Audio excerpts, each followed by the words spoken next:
scripture, and yet not common at all.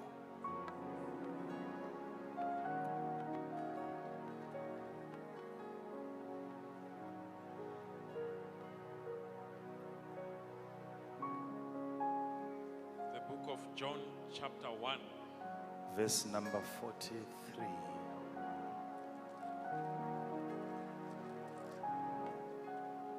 Verse 43. The day following, Jesus would go forth into Galilee, and findeth Philip, and said unto him, Follow me. Now Philip was of Bethsaida, the city of Andrew and Peter. Philip findeth Nathanael, and saith unto him, We have found him, of whom Moses in the law and the prophets did write, Jesus of Nazareth, the son of Joseph. And Nathanael said unto him, Can there any good thing come out of Nazareth? Philip saith unto him, Come and see. Verse 47. Jesus saw Nathanael coming to him and said of him, Behold, an Israelite indeed, in whom is no guile. Nathanael saith unto him, Whence knowest thou me? Jesus answered and said unto him, Before that Philip called thee, when thou wast under the fig tree, I saw thee. Nathanael answered and said unto him, Rabbi, thou art the Son of God. Let us read verse 41 together. I want to go. Verse 51. Verse 51.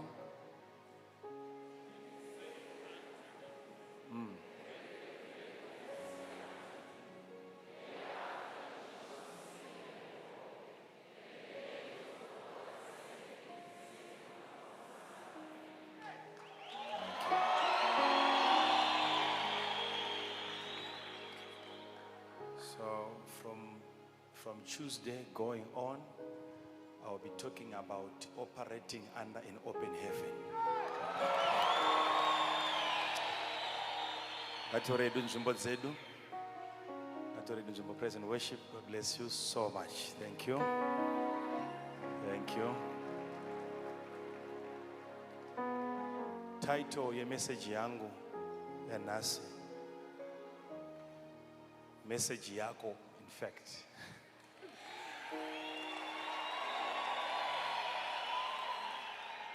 Very simple. Inoti NDAKANYEPERWA.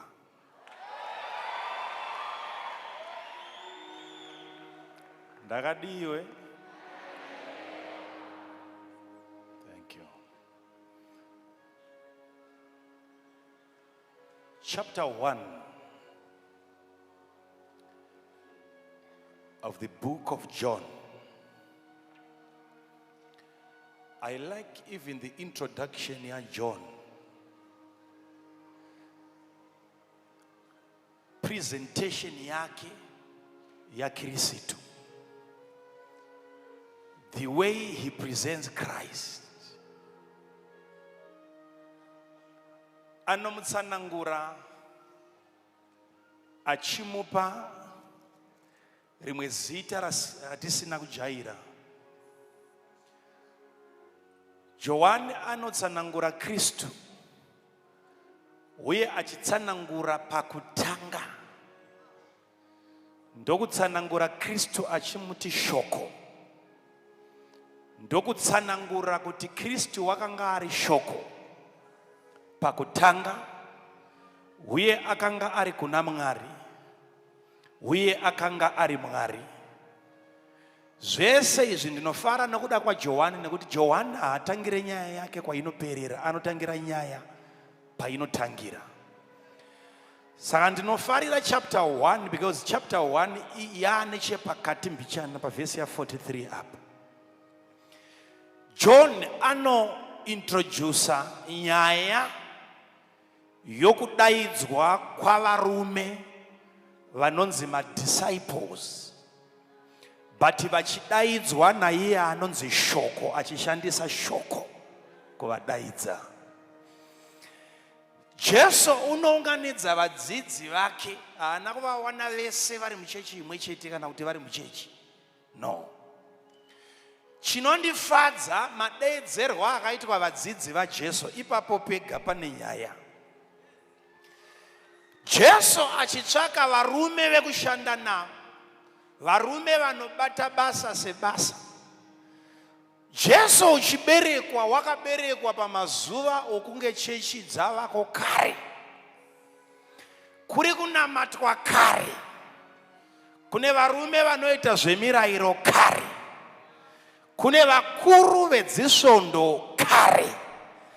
Asi Jesu pakunotsvaga vadzidzi vake haana kuenda kuchechi dzanga dziriko mazuva iwayo. Wakananga kugungwa kwaanoziva kuti anonamata nhasi haawanikwe kugungwa.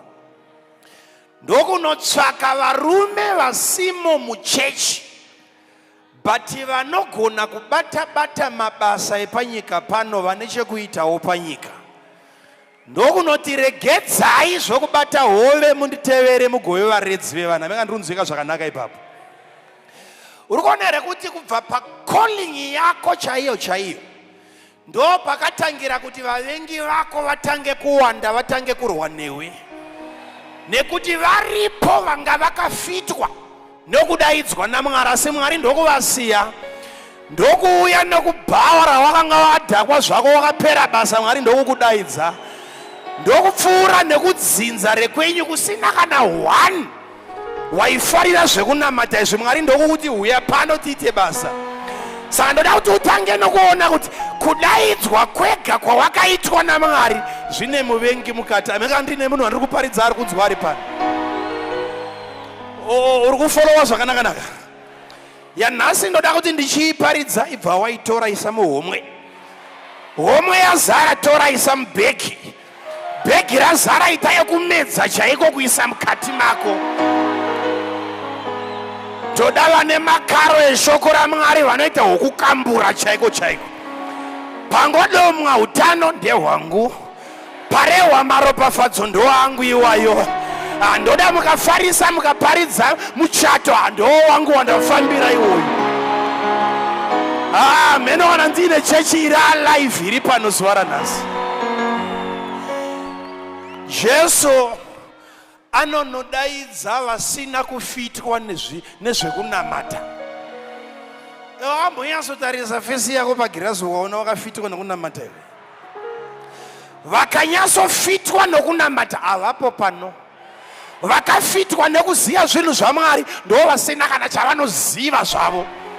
But fara ukorokotedze upenyu hwako nekuti Mwari wakakuona, akafara newe, akakudaidza akasavadaidza.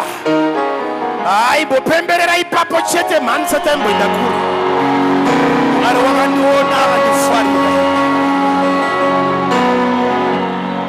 Oh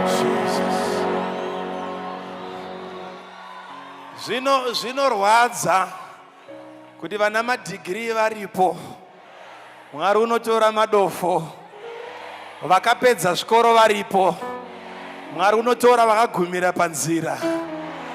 Vane dzimotokari nedzimba dzinotyisa varipo, Mwari ndokuunganidza maroja ake akati ndoda kunamatwa nemi makadaro. Asi fara nekuti haipere yakadaro, nyaya ine kwairi kuenda pamberi apa. Vana baba nana amai, kana takasiya kuraura, Jehovha akatidaidzira zvimwe zvinopfuura zvataiita. Kana takaregedza makuhwa, takaregedza kuroya, kana takabva muupombwe, Mwari akatibvisa ikoko. Ane basa nesu zvekare mumba yake. Are you ready to serve the Lord this morning? Let me talk to somebody. Jesu wadaidza vadzidzi pavhesi ya 43. Ndinofara nematangira inoita inoti, zvino Jesu wakati achida kuenda kuGarirea, ndokubva wasangana naFilipi. Aine kwaaienda zvake, ane kwaanga akananga, kwaanga akaronga. ndokubva asangana newanga asina kurongera anonzi Philip. He findeth Philip on the way. Ndokubva ati kudii kuna Philip zvikanzi follow me. Haana kupromiswa zvakawanda, haana kunzwa salary, haana kunzwa mabush allowance, anongonzi nditevere. Iroro rega shoko risina salary mukati. Munhu ndokutopanduka kusiya hama dzake akati ndakutevera. Vana baba nana amai, pane nyaya yakatiunza pano. Jesu haana kutipa detail reupenyu hwedu but akangoti huyai. But zuva ranhasi ndauya kuzokupa detail rezvaakakudeedzera. Uri kuteerera here zvakanaka iwewe? Follow me. Munhu akutoteera. Wanzwei? Zvinotoda kunge uchipenga bijana kuti utevere munhu anongokuti nditevere. Kambani inongokuti waona basa haikudze salary. Vana baba nana amai, kuuya kwatakaita pano takauya zvekutenda chaizvo chaizvo.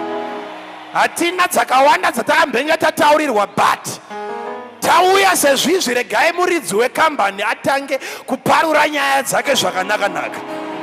Mupe mukana atsanangure zvaakakudeedzera.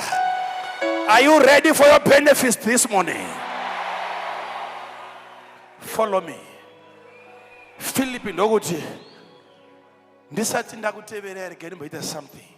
Amene kuti chichakaitika pana Philip. Philip anonzi ndokubva wafunga imwe hama yake yaimboita Bible study nayo. Ndokubva aenda kunomutsvaga akati ndine shamwari yangu inonzi Natha. Ndokunowana Nathanieri asina chokuita zuva iroro. Akatandara zvake wakagara pasi pemuti unonzi mufig, a fig tree. Philip anosvika pana Nathanieri anoti, Nathanieri, kugara zvako hausisiri mwaka wokugara uno.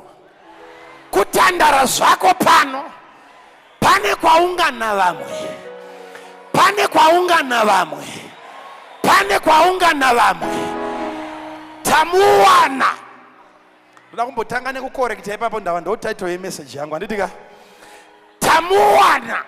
Ndo pakatangira Philip kunyepa ipapa. Nekuti verse yatanga, verse ya 43. Ngativerenge zvakanaka. The day following, Jesus would go forth into Galilee and findeth Philip.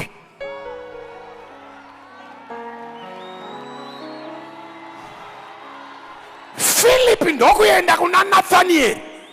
Ndokubva atanga kunyepa kuti tamuwana. Haikona kureva nemavhesi ya 43. Yataura kuti Jesu ndiye akawana Philip. Philip ndokuyenda achinyepa kuti tamuwana. Rikati pakorekta ipapa. Nekuti tine vanhu vari pano vakawanikwa naJesu. Vanofunga kuti ndo vakawana Jesu. Zvinonzi Jesu ndiye akamuwana, hauziriwe wakamuwana. Ndikudzika zvakanaka here ipapa. Hanzi na Philip, we have found him. Be careful who preaches to you. Watch out. Tamuwana. Vesi yatanga zvakanaka inoti Jesu ndokuwana Philip. Aitsvaga mumwe hazi Philip aitsvaga Jesu, Jesu ndiye aitsvaga Philip. Haunambozviona here kuti kune vanhu vanoguma vazvirova chipfuva kunzwa sevakawana Mwari. Ndiri kunzwika zvakanaka here. Hatina ari pano akawana Mwari, wese ari pano akawanikwa naMwari. Igadzirise zvakanaka nyaya yako, wakawanikwa naMwari. Hapana akanga aine nzara yaMwari, hapana aitsvaga Mwari, but Mwari ndiye akaita nzara nemunhu wake, ndokubva wawanikwa. Kanzi tamuwana. Uyo Moses waakanyora nezvake mumirayiro, akanyorwa nezvake nevaprofita. Pamwe ndopadaunda hapana chokwadi mukati. Tamuwana ndopakanyepwa. Moses waakanyora, kureva kuti Moses paainyora mirayiro yese yaainyora, wainyora Kristu. chenjerai kumhanya nayo mirayiro iyi. Takarasima nemirayiro muchisiya iye wacho ainyorwa nemirayiro. Ipapa panombodawo kuti Philip timuhaye mbichana ambofamba mumachechi mukatu atsanangurire vanhu kuti murayiro payakanyorwa ainyatsonyorwa ndiani chaizvo.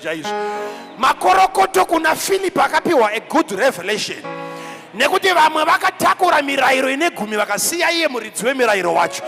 Philip anoti uya uzoona wataona akanyorwa pamirayiro. Navaprofita vakanyora nezvake. Zvikanzi ndiani iyeye naNathanieri, nekuti Nathanieri haasi mudziki zvemangamanga, musikola, mukomana anobata bhuku sebhuku nekomentari sekomentari. Haumumufi, haumubvise paari unless wamuudza zvinobatika. Anobvunza kuti ndiani wacho, zvikanzi Jesu weNazareta, zvikanzi mwanakomana waJosefa. Nathanieri anobva atanga kuparidza vhangeri yake ine nharo mukati. Anoti chii chakanaka chingabve kuNazareta? Philip anoti ndikada kukutsanangurira pano rinodoka tinowana asisipo hande unoona. Uri kuziva here kuti mangwanani ezuva ranhasi Mwari akakugadzirira ropafadzo inonzi come and see. Haitsanangurike, but ndeyekuti hama dzako dziri kumusha nedziri mhiri kwamakungwa vachapinda parwendo kuuya kuzoona, nekuti havana kumbenge vachitenda kuti Nazareta kune chakanaka chinobvako. Dzinza rako rine chakanaka chinobudamo, rudzi rwako rune chakanaka chichabuda imomo, family yako ine chakanaka chinobudamo. Vane nharo nazvo asi vachanzi huyai muzoona, risati rapera gore huyai muzoona. Ndovanga ndikuparidzira vanhu 30 chete vari panapa. Pane inonzi come and see blessing.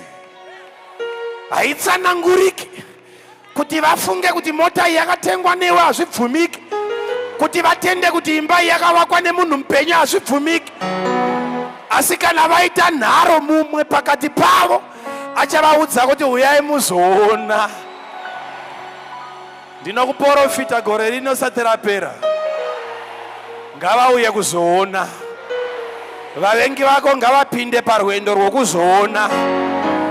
You shall become a tourist attraction in this country. Vachakwira ndege kuzoona, vachakwira dzimotokari kuzoona, dhiziri richatsva kuzoona. Yako ropafadzo haiparidzika, haitsananguriki. Ngavauye kuzoona. Come and see. Come and see. Come and see. Come and see. Nathanieri ndokubva ati kwanyana. Kati yokuona handiti unoona, handina kutendeuka, ndoda kungonoona. Ndomawira makaita vazhinji, ndoda kungonoona.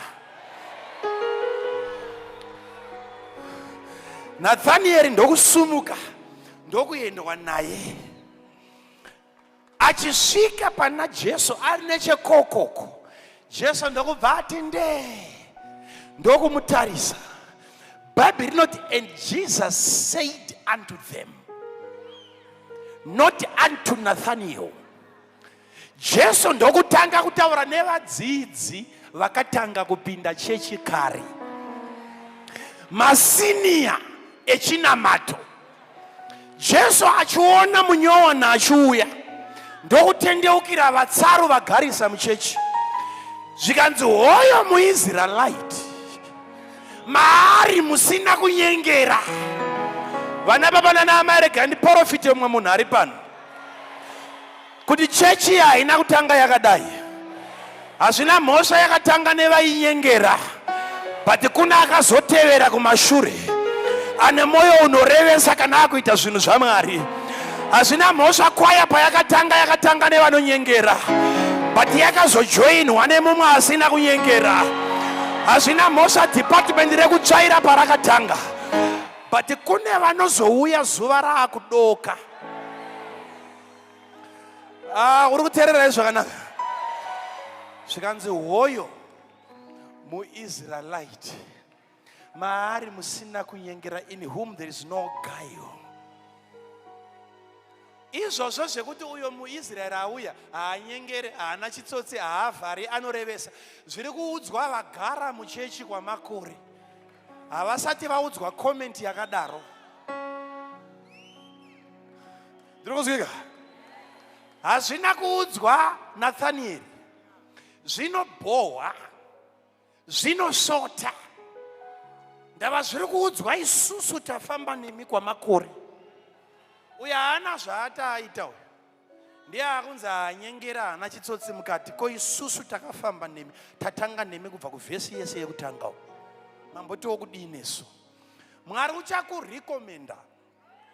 Uchaisa an authorization statement pamusoro peupenyu hwako.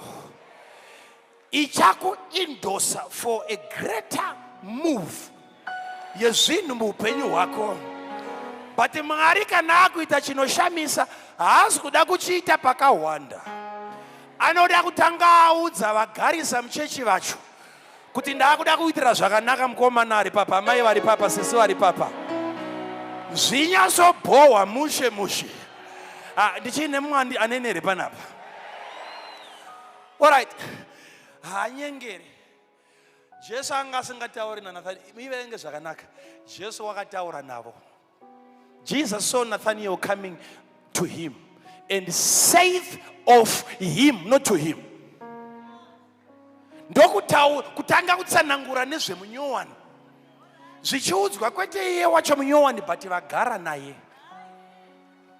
Zvikanzi uya akuuya uyo akomana motosunga dzisimbi. Ndava Mwari wakureza imwe generation inonamata kupfuura zvamunoita kana muchitamba.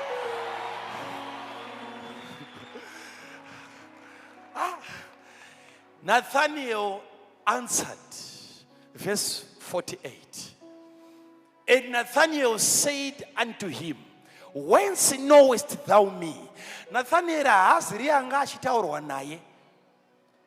Kuri kutaurwa nevamwe nezvake, but ndokubva anzwa nyaya dzake dziri kuudzwa vamwe. Ndokubva abvunza akati, ko makandizivira kupi? Makandizivira kupi? Uri kuzviona here kuti zvinogoneka kunamata Mwari kwamakore nekustada Bhaibheri nemirayiro yaMozisi kasingaperi, but usingazive kuti Mwari unokuziva. Uku ndokunonzi kutanga kwetheology manje maifunga kuti makagraduate. Pakutotanga kutoti one.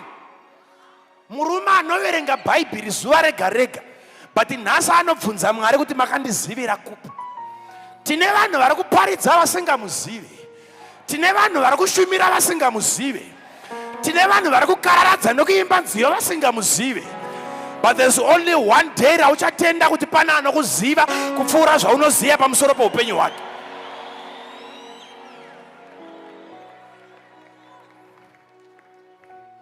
Ona if prophecy yacho yekutanga otomuone. Pastors, look at this. Prophecy yekutanga ndiye kuti hoyo muIsraelite maari musina kunyengera. That was the first prophecy yaakapiwa. But the first prophecy inoya iri general. Nekuti kuti umuzive kuti muIsraelite, even panyama you can tell kuti uyu muJuda. Jesu ndokutanga nekuprofita zvacho zvagara zvinoonekwa panyama. Achida kuona kuti member inotenda here kunyaya idzi. Zvikanzi hoyo muIsraelite maari musina kunyengera, zvikanzi naiye koma ndiziva sei. Iye aine kumeso nependi yake inofumura kuti muIsraelite, but akatenda kuti hamuna kuzviona panyama, mazviona somuprofita. Oh Jesus. Ndangobata pamwe ipapa pamene kuti pana zvinzwa here. Zvikanzi uri muIsraelite. Kuri kuudzwa vamwe kuti hoyo muIsraelite. Alright, ko vamwe vari pana havazi maIsraelites here. MaIsraelites wo, but kwakuya mumwe muIsraelite ari kuita zvekutoprofitwa kunzi uyu muIsraelite zvechokwadi. An Israelite indeed. Kureva kuti imi muri padhuze mabva matosakadzwa ipapa kuti kungozviita henyu vaIsraelite kunyengera kwakawanda ipapapa. an Israelite indeed, in whom there is no guile. Komana havare uyo. But arikuudzwa nationality yake. But ganda rake richifumura kuti ndoko akaberekwa. But iye ndokutenda kuti ndakutoprofitwa pano. Hatikudzika zvakanaka here. Oh. Ndokubva abvunza akati saka mandiziva sei? Ndava zvese zvamataura izvi ndokunonzi kuziva munhu.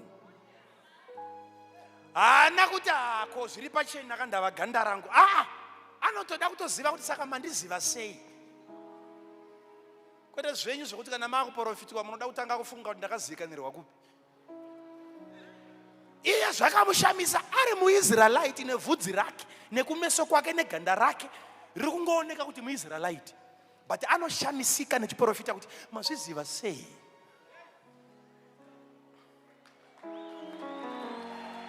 Sikubatika remusheshe.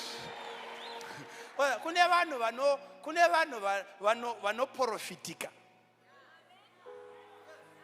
Kune vasingaprofitike. Nekuti the moment ndosaka chona dzimwe nguva ndikaenda pamunhu ndikada kutanga kuprofita. Ndikamenshena zvinhu zvandinoziva kuti izvi kumunhu kwaye hana yaifanira kurova, ndikaona kuti haina kurova ndokusiya. Handakumboti kudenga uende enda kudenga, but pano panyika kuprofita ndikuprofiti. Haushamisike nezvaMwari wakaita sei. Nathanieri asina kunyengera mukati anobvunzawo kuti munhu waMwari pandakazviita makanga musipo, but mandiona sei? Handikudzika zvakanaka here? Hakuna chinhu chinosota muprofita sekuprofita munhu ane moyo wakaainwa. Kamuprofita anoti ndakamhangarirwa nomukadzi wangu. Anonorova mukadzi after chiprofita. Jesu anoti washamisika naye. Wabvunza kuti kudini? Mandiziva sei? Zvikanzi alright. Ndakuona. Philip asati akuona.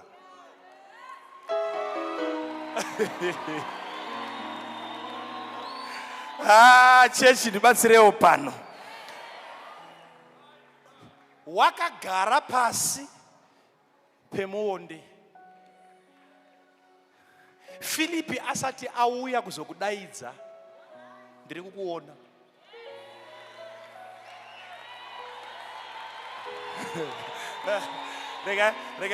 Rega nimbobutsura machechi ipapa. Wakagara pasi pemuonde. Philip evangelist asati auya kuzokutendeutsa. Ndava angazofamba achiti mutendi wangu wandakatendeutsa. Ndoda kuti uzive kuti asati akutendeutsa ndakanga ndakutokuona kare. Nekuti panyika paita matsotse evafundisi anoti kana akakunamatira anoti wangu. Get away, hauzi handizi wako. Usati wandiparidzira iye akandiona. Usati wandiprofita iwewe iye akandiona. Chechi yako isati yatanga iye akandiona. Hakuna mufundisi anoona mwana wesangano. Vatendi vangu. Vatendi vako. Vhangeri yakuudzwa Nathanieri ndo vhangeri inofana kuudzwa vatendi mumachechi. Asafunge kuti ukama hwake naMwari hwakatanga pana Philip.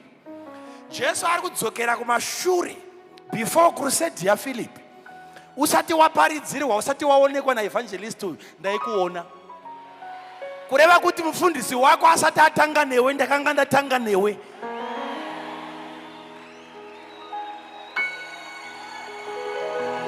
Oh.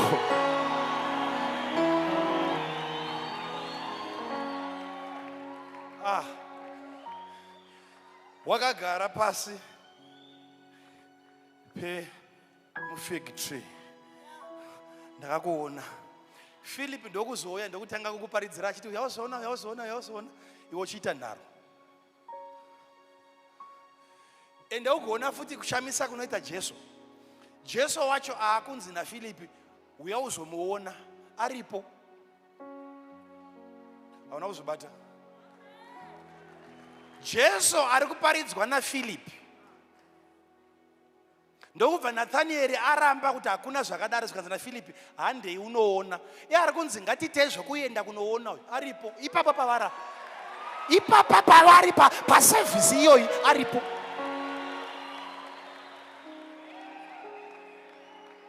Ndava zvese izvi zviri mumaziso ake. Ivo ndokubva vapinda parwendo rwokufambira changa chiripo pavabva. Your miracle is in this place. Your deliverance is in this place. Your blessings are in this place. Pano patiri pano zviripo panapa. Chawafambira chiri pano. Ndati chawafambira chiripo pano. Iwo hauzi kuzoita chekufambira asi ivo ndo vachachifambira kumba kwako. Nobva pano wakatakura munana wako chete. I declare that in Jesus' name. Uri pasi pemufig tree. In fig tree, a fig tree haina kutanga nhasi, yakatanga naAdam. Adam atadzira Mwari ndokuona kuti haana kupfeka, ndokutora mashizha omufigi ndokusona sona ndokubva apfeka. Mwari achivaona vakapfeka mashizha, kuna Mwari yanga iri a curse. Rimwe zuva Jesu ndokubva auya ndokubva aona muonde wakanga usingabereki nekuti yanga isiri nguva yekubereka. Ndokubva wamunyima ndokubva autuka.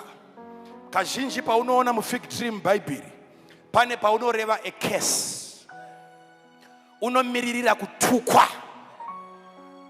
Nekuti Adam haana kupfeka mashizha emuti iwoyo kusvika atukwa. Glory yaMwari yabviswa ndopaakaenda kumuonde ndokutanga kutora mashizha omuonde. Ndinonzwika zvakanaka. Jesu anoti kuna Nathanieri, wakagara pasi pemuti wakatukwa ndakakuona. Kureva kuti ndakakuona uchiri kumashavi, ngoma dzichiri kurohwa, hakata dzichikandwa, uchiri kutemwa nyora. Ndakakuona uri ikoko ndikakuprofita kuti uchauya pano. Ndosaka Satani haana kugona kukuuraya. Vamwe vakadya mishonga isina kana dosage. Yaingokandwa muporiji imwe yaiswa mumvura kunzi mugeze. But akaramba akakuchengeta nekuti akabva newe pasi pemuonde. Akakuona uri pasi pekutukwa kwedzinza rekwenyu. Akakuchengeta. Nathaniel, I saw you when you were still under that fig tree. Muchisunga machira emidzimu. Muri pasi pekutukwa. Muri pasi pemionde. Muri matsotsi, muri pfambi dzaimira mumastreets. Ndainganga ndinewe. Ndichikuona. Anokushumira asati akushumira ndakanga ndanewe. Ndikudzika here zvakanaka nemunhu ari panapa. Ndakakuona. Nathanieri ndopaakabva apera simba. Akati zvirokwazvo nokuda kweyamataura muri mwanakomana waMwari. Haana kuperera ipapo, anoti muri mambo waIsraeri. Kureva kuti kana mati ini ndiri muIsraelite kubva nhasi ndawana mambo achatonga upenyu hwangu. Ndipadzokorodze mbichana. Zvirokwazvo muri mwanakomana waMwari. Nditsanangurawo ndakanyeperwa pano. Muriona here kuti Filipi paasangana naJesu, Filipi ndokuenda kunodeedza Nathanieri. Kuna Nathanieri, vhangeri yaenda kuna Nathanieri ndeyekuti uya uzoona Jesu weNazareta, mwanakomana waJosefa. Nathanieri ndokusumuka kuti aende kunoona ari kunzi mwanakomana waJosefa. Ndokuona maprofitira acho. Nathanieri, ndiri kudzikwa navashoma ipapa. Zvikanzi naNathanieri zvirokwazvo ndazoona pano kuti vabereki ndakanyeperwa. Mwanakomana waJosefa haadai. Uyu mwanakomana waMwari uyu ndava manhongero anoita tsono hazviitwe neakaberekwa panyama. Vhangeri yaakuparidzwa panapa naNathanieri Filipi akaiteerera afare nayo, nekuti vhangeri yavakaparidza patakatendeuka yanga isina kunyatsokwenenzverwa zvakanaka. But kutendeuka takatendeuka zvedu, but patakazouya tega kuna Mwari weUEFA yuku, ndo patakaona kuti haazi mwanakomana waJosefa, mwanakomana waMwari, nekuti tsananguriro yaanoita upenyu hwangu, mwanakomana waMwari.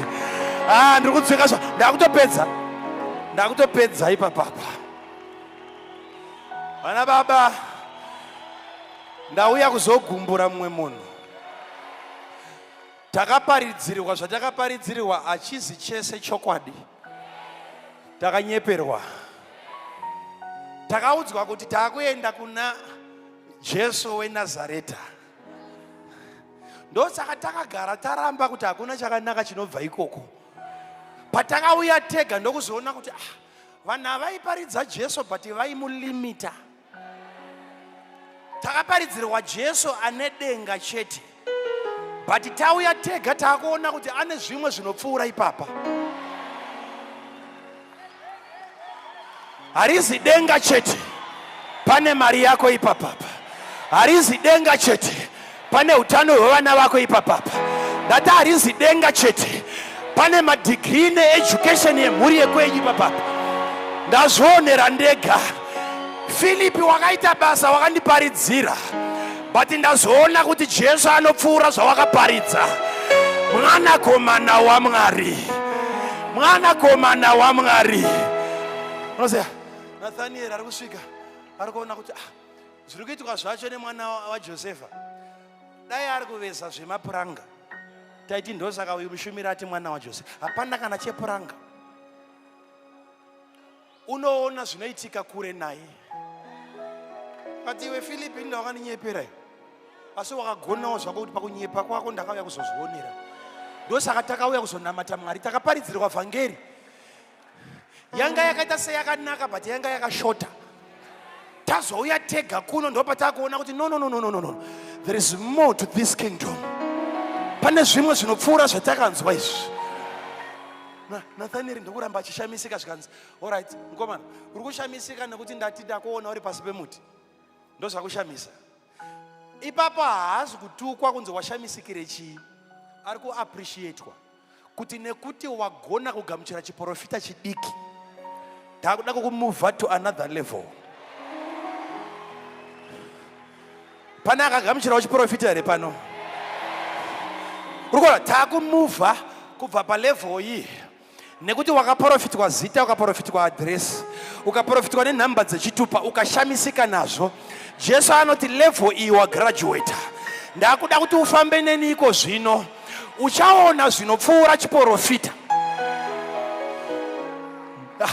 Naye Jesu ndezvechiizvo zvezvi. Zvikanzi mukomana, jeni yako iko zvino yayekuti uchaona denga richivhurika pamusoro pako. Ndakuprofita kuti uchararama pasi pema-serious breakthroughs, continuous breakthroughs. Ndikudzika zvakanaka here.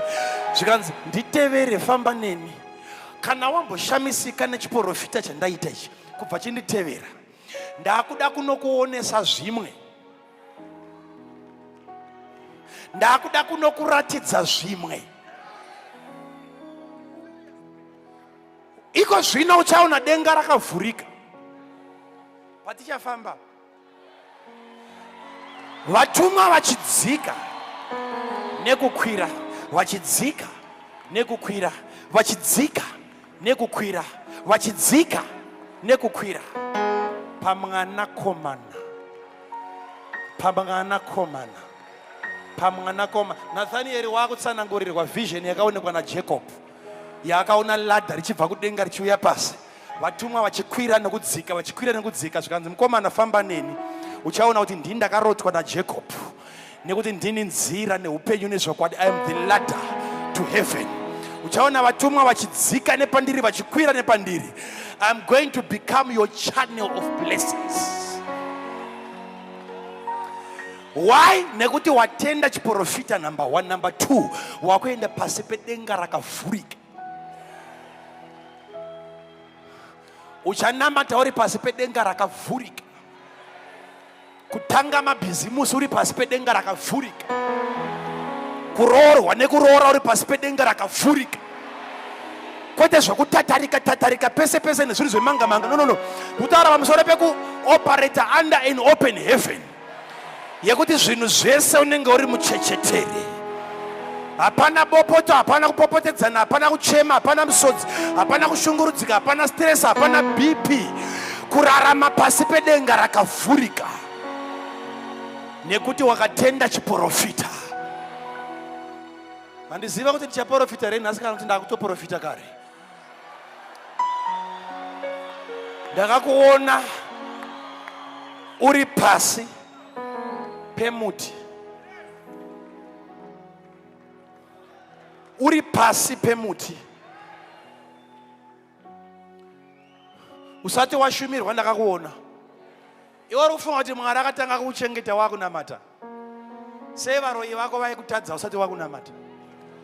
Rova sapoti yaJehovha yakatanga usati wakutombonama. What more wakunamata?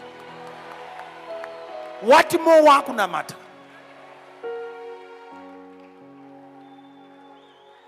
Ndakakuona ndikakuziva. Uyo akazouya kuzokudaidza uyo akanga atoonekwa neni. Iya Bhaibheri rakunoti and Philip findeth Nathaniel. Hauna kutombowanikwa even na Philip. Hauna. Ndakakuona. Ndikatuma wandakatuma kuzokudaidza. But zvino wauya kuna iye wakaudzwa. But akakushumira akakuudza kuti ndiri mwanakomana waJosefa. Ndada kukupuruvhira kuti andina kuberekwa naJosefa. Jesu ndokutanga kuprofita, kupuruvhira Nathaniel kuti chechi dzatosiyana idzi. Vadzidzi vaJesu vatone vhangeri dzakasiyana. Mumwe ari kutevera mwanakomana waJosefa, mumwe ari kutevera mwanakomana waMwari. Nekuti maprofitira akadai haajairiki. Ndiri kunzwika zvakanaka? Orati ko vamwe vanoti kuprofita hakudiwe.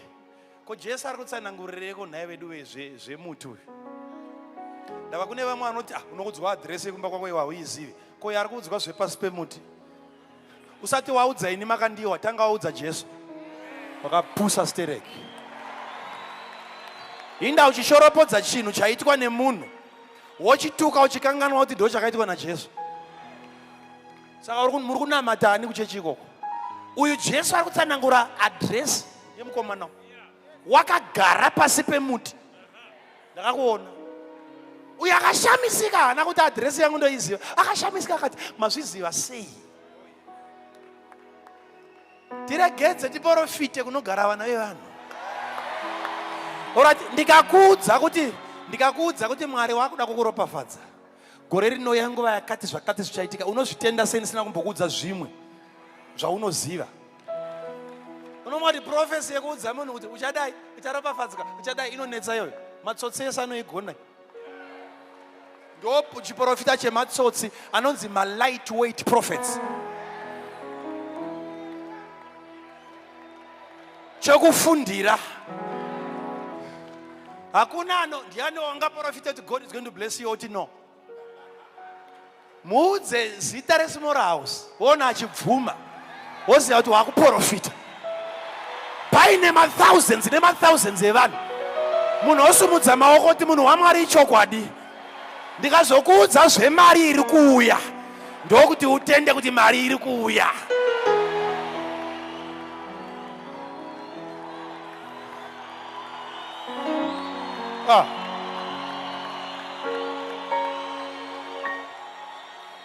Ko imi munozoda kutanga kudzidzisa zvechiprofita, makaprofita rini kwenu? Dzidzisai vanhu zvemaconstitution. Ndamuchisiya basa renyu rakadaro risina anodzidzisa. Endai kwenyu kwamunogona. Makatanga rini kuprofita? Iye apiwa chipo chekuprofita anopiwa manotsi acho naMwari. Jehovha akakunhonga uri kumarara iwewe, akakuunza pano nekuti wakatenda chiprofita. But ndakuda kuprofita chimwe chiprofita chekuti uchaona denga richivhurika pamusoro peupenyu hwako, vatumwa vachikwira nokudzika mumba mako.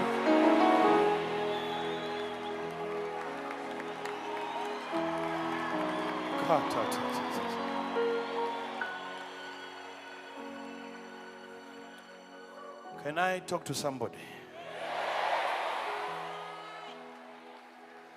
Baba, ndichiparidza so ndirikunzwa kunge ndiri kumuvha matombo. Ndiri kusudurudza makomo.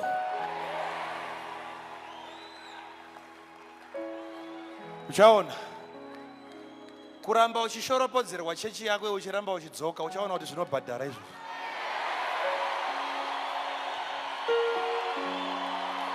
Yes.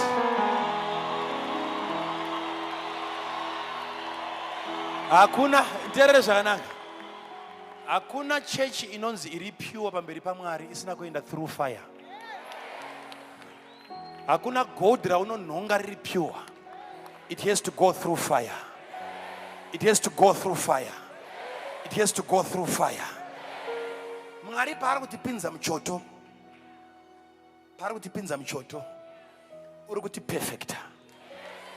Uchaona power racho tinenge rakaperfectwa. Anointing yacho inenge yakaperfectwa. Mamarriages acho anenge akaperfectwa. Mari dzacho dzinenge dzisina tsvina tsvina dzinenge dzakaperfectwa.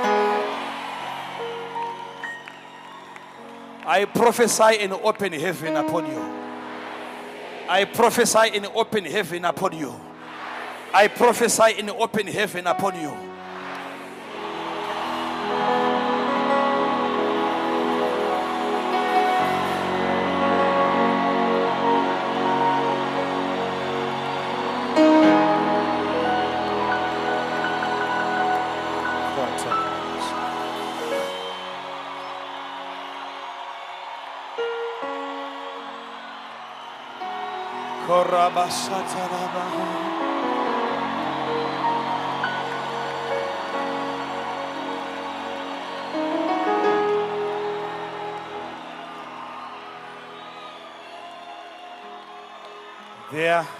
There are angels that are coming down and going up in this place.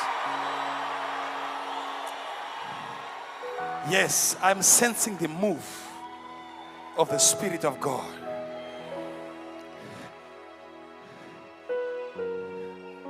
I can see something breaking forth in the Spirit.